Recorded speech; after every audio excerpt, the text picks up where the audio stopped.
I'm Ben Bailey, and I believe our homegrown food is world class. The quality of our produce, the skill, creativity and passion of our people is second to none. There is more to the New Zealand food story than ever before. Here at Ahi, we are always striving to use the best local ingredients and tell the provenance of where it comes from. Food is more than fuel to power our bodies. Our food in New Zealand has a unique story. I want to experience its origins and the Kiwis behind it.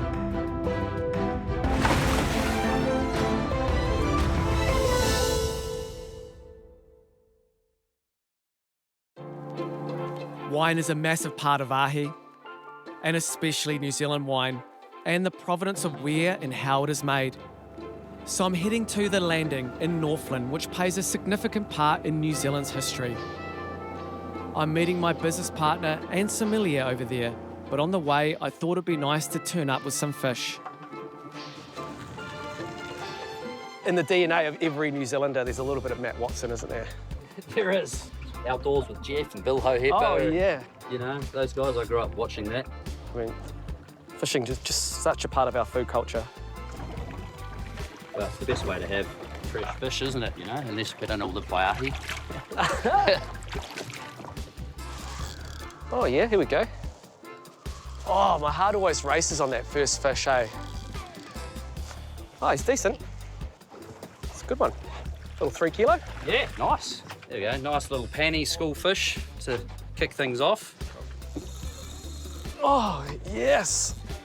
Oh, my gosh. Yeah, mate, boom. What the hell? Look at that, nice fish. Oh, my gosh. Look at that. What? Beautiful bovines. That is incredible. It's so fat as well, eh? Great condition. Now, this is New Zealand's iconic fish, isn't it? It is, yeah. With some great fish on board, we continue to the Landing. But first stopping to pay homage at one of Aotearoa's most important historical sites. So here we are drifting in Rangihoa Bay, here in the Bay of Islands. One of New Zealand's most important historical sites.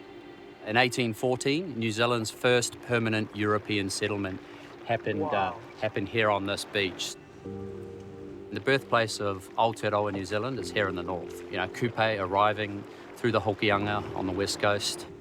Were they given this piece of land, or did they have a choice? No, they were told. They were told where they needed to be, but they needed to be there because Māori offered them protection. Behind us, up there we can see Rangihoa Pa, and it was pretty tough going for the missionaries. You know, Māori were more interested in trading what surplus food they had. It was a really difficult site.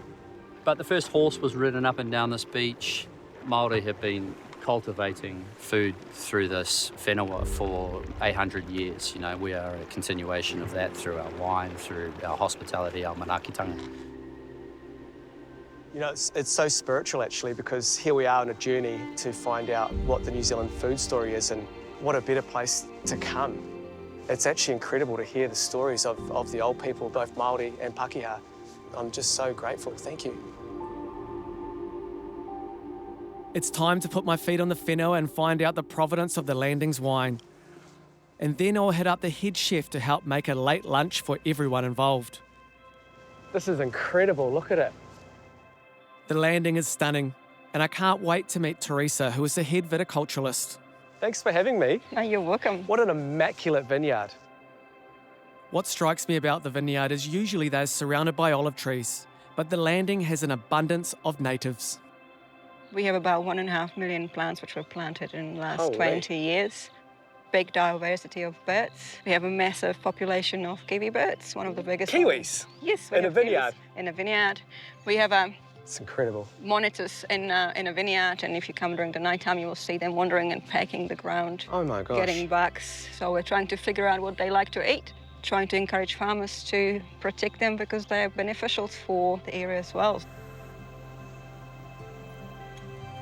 There's about 4,500 out of 20,000 birds living on this peninsula. 4,500 out On of... this So you have a peninsula. quarter of New Zealand's Kiwi population Yes, on this it's peninsula. basically maxed out, yeah. No, you're just blowing my mind. I think that's just absolutely incredible. It's an incredible spot. You've got to be the only vineyard in New Zealand with kiwi wandering around. I mean, that's just phenomenal in itself. I mean, you've got a wetland there, you've got wagyu cows on the hill, and you're surrounded by natives. Try some barrels, eh? Time to catch up with Chris and Lucille and taste some of the Landing's wines. We've got 3 blocks of Syrah and The Landing are passionate about trying to reflect the vineyard's individual character. So bespoke wines, which is something we love for Ahi.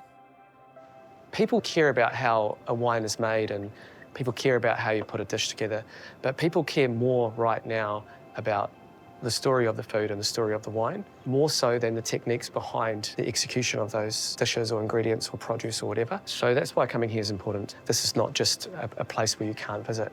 You know, you can actually book a tour here, you can come here, you can stay here. So you can actually close the loop too. It's not like, I don't know, a vineyard in the back of Central Otago that you could never get to. Time to get down to business. Matt, the head chef, and I are going to cook lunch for everyone.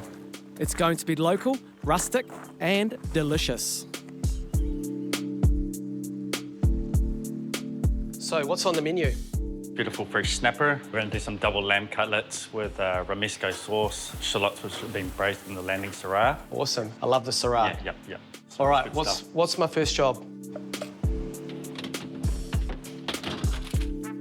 Matt's given me all the shit jobs, eh? He's around doing the exciting stuff around the corner. I haven't shelled broad beans for bloody 10 years. Beautiful snapper, look at the portions. This is the one we caught this morning? Yep. Amazing. There's many ways to cook a snapper, but in this case, this comes from a big snapper, so I reckon probably about 3 kilos. How many are we? 5.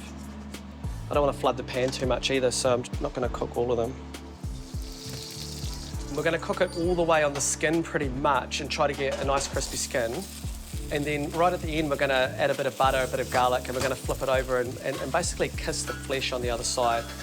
I'm going to sort of cook it like 3/4 of the way through, and by the time it gets to the table, it should be just perfect. But if you cook it all the way through on the pan, it's just going to be overcooked by the end.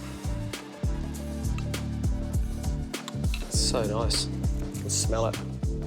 So we got snapper from out there with the Landing Chardonnay, and we got Northland lamb with the Syrah. The Landing family style, look at that, that is epic. Thank you, seriously, really awesome, mate, well done. Cheers, guys. Cheers. Thank you so much, Cheers. what a day. Cheers.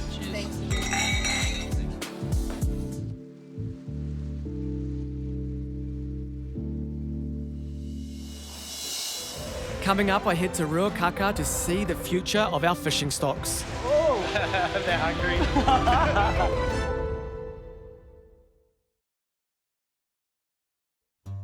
I'm heading to the far north to start telling a story about a barefoot hippie that became a peanut butter king. Bruce Picot, better known as Pic, started making peanut butter 12 years ago. And now he's about to make his iconic brand 100% New Zealand made, using the far north to grow peanuts. G'day, I'm Declan. Awesome. Nice to meet you. Welcome to Te Aroha Farm. Wow, this is awesome. Peanuts in the far north, I mean, how has this come about? So the initial project started 5 years ago, Northland Inc. We applied and got some funding to look at how can we grow these at scale. So Pix is in, in Tasman, and they've got a lot of sunshine there. So why not grow peanuts close to the factory? Bit cold. Too cold? Too cold. One of the key things with peanuts is being able to get the soil temperature at a point where they'll germinate. Wow, okay. And lovely dark soils like this, 18 degrees C, we need that. So this is sort of like a test ground at the moment, is it? Small paddock? Yes, so we've got 0.5 of a hectare here. Well, this could be like a cornerstone of Northland's economy if you get this peanuts growing well here. Very much so. Peanuts are incredible. They are so good for us and are a huge part of the New Zealand breakfast culture. You know, a big part of choosing a new supplier at Ahi is figuring out the sustainability aspects of the supplier and seeing whether it fits in with what we believe in, you know, and I mean, it feels like this is good for the environment, it's good for the people, and hopefully it's going to be financially sustainable for you too as well. Yeah, very good, and really good for our landowner partners. So Te Aroha have been involved in this project for about 4 years. Wow. And have been really, really supportive. Yeah.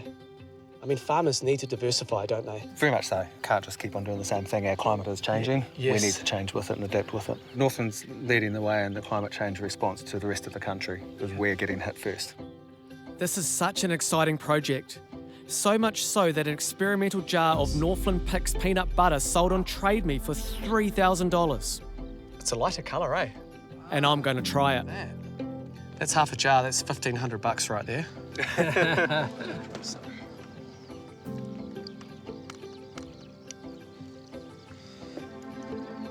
You know, when you eat peanut butter, you can't actually talk for like about 30 seconds. Everything sticks to the roof of your mouth and teeth and tongue. Oh, it's incredible. That is good. It's luxurious, isn't it? Smooth. That's a very good description for it. So this has come from basically this paddock down to picks, made into peanut butter into this jar back here. And there's nothing else in it. It's just been crushed. That's really. it. Yeah, roasted and crushed. And that's actually rare when you think about a processed food. There's all these processed foods on the market, all these numbers and all this stuff in them. You just don't even know what you're eating. But this, you're just eating peanuts from Northland, really, aren't you? Yeah. Yeah. So this is amazing. Who would have thought that a patch of soil could be the start of something that leads the Northland economy? Exciting times for the future.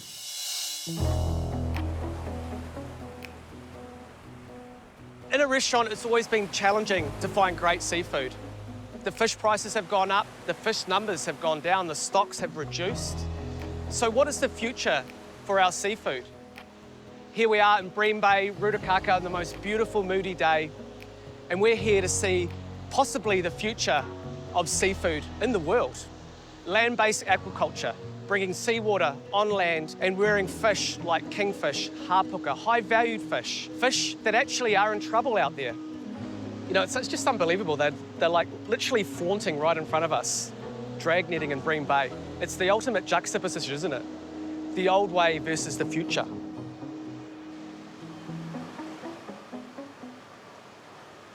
Hello, mate, how are you? Yeah, good.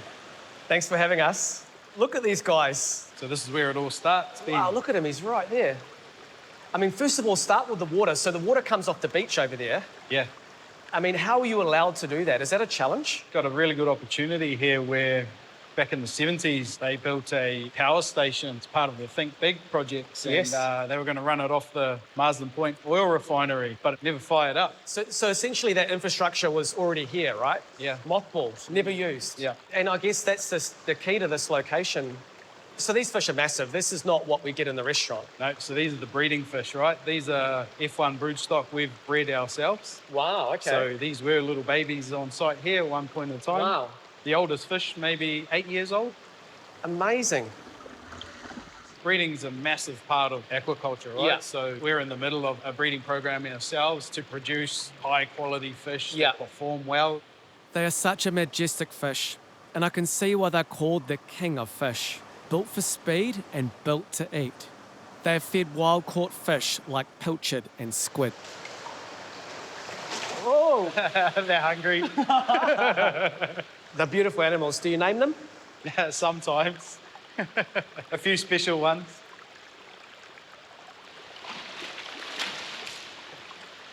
They're quite scary. I reckon if you put your hand in there now, they'll probably try to take Oh it off. yeah, they'll grab it.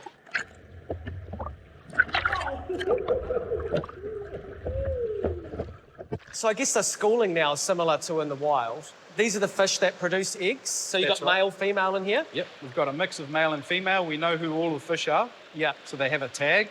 We've tracked their performance. Yeah. We make sure they're not inbreeding. Yeah. So we know who they are, and these guys will be selected to produce the best performing fish we can get. So the eggs will float to the top, and then they'll slowly skim into our egg collector, and then they'll take it in a bucket into our incubation room. Wow, there's like millions in there. Wow, they're like weightless. They're like something from outer space, like stars in the sky. They're just amazing. Kingfish caviar.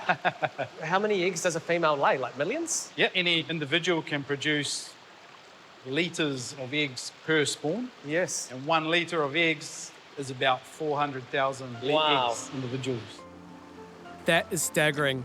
Essentially, this one tank could feed the whole of New Zealand and take the pressure off the wild stocks in our oceans. What Niwa are doing here is incredible and so innovative.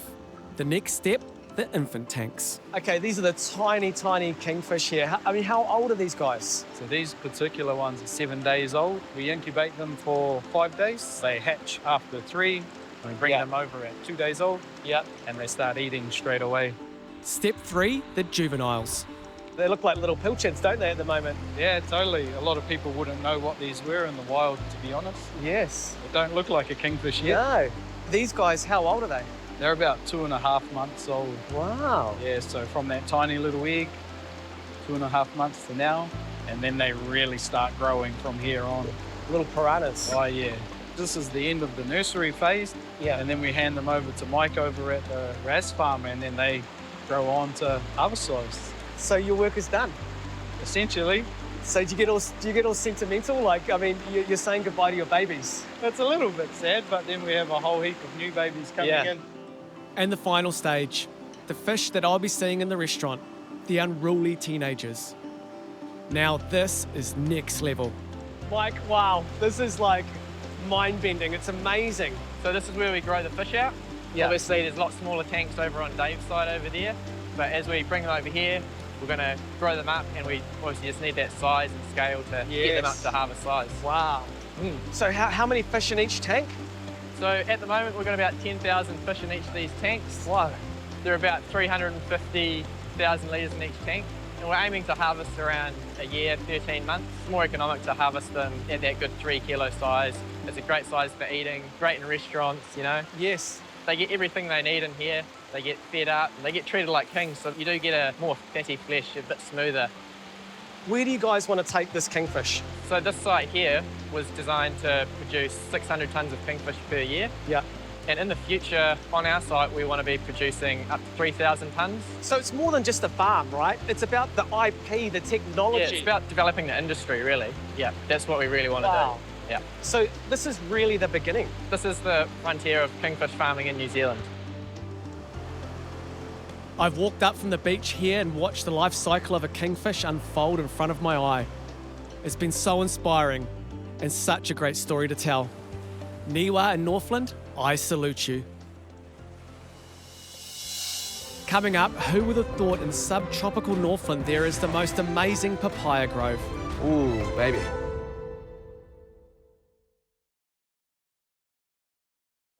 I have many passionate suppliers at Ahi who I admire for their hard work and dedication for the produce they supply.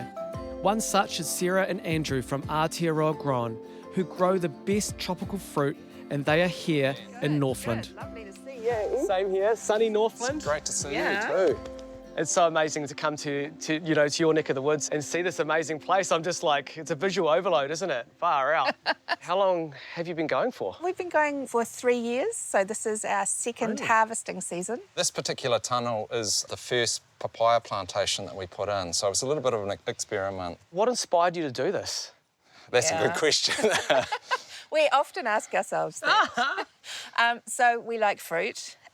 We wanted to do something that was a positive climate change response. Yes. And we like taking risks and giving things a go.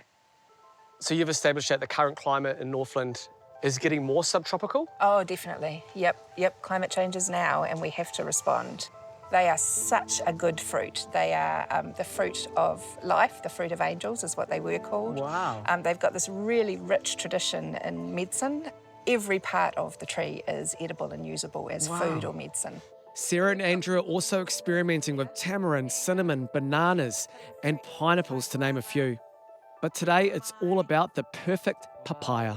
But if you come through here, So this one here is ready? yep, that one's ready, nice and orange, just kind of... Oh, did you see that? Fell off in your hands. So we do tree-ripened fruit, and that is ready to be picked. Wow. So you're saying papaya that's imported is picked underripe, Green, Green. green? very green. So I guess when you pick it from the tree, it'll have a deeper flavour versus the ones that are ripened when picked Artificially. unripe. if That makes Yes. sense. Of course, that Yes. makes complete Yeah. sense. This is the Maridol. It's a Mexican variety. Deep colour inside and full of seeds. Okay.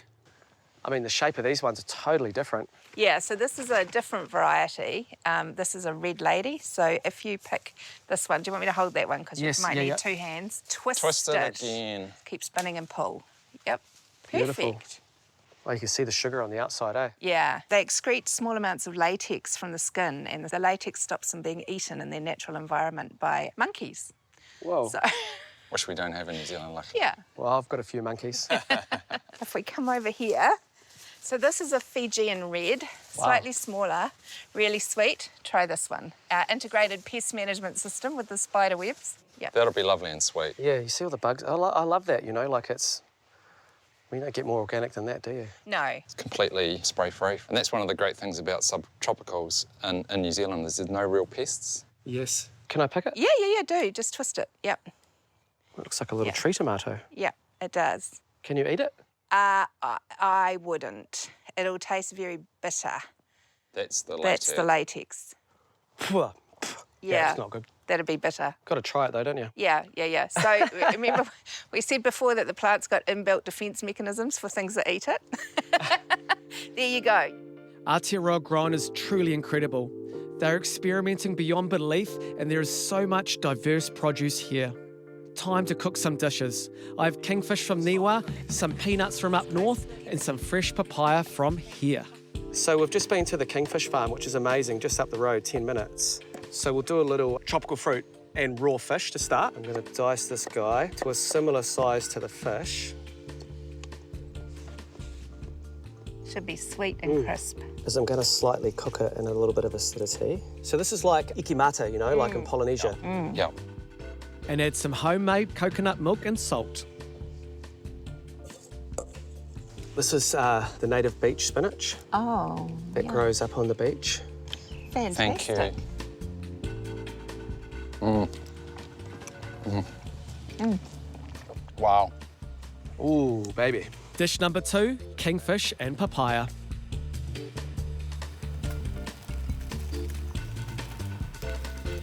Some really nice shiso dressing here that we make. We grow the shiso. It's like a Japanese mint. Grow papaya. I really like these guys. They're like kind of like lemony. And then a little bit of sashimi takarashi, a little bit of chili. And that's it. Beautiful. It's first to start. That is amazing. Really good. And it has that sweetness and that sort of smokiness to it as well. And then a bit of chili. Wow. Thanks for having me. It's funny, you know, you realise even though we do different jobs, we're quite alike, you know, both crazy, you know. Yep. Passionate. But thank you. You've been very inspiring for us too. Yeah. I really appreciate that, Ben. Yeah. Sure do. My pleasure. So, Thank you. yeah. It's fantastic. Go clean up that papaya.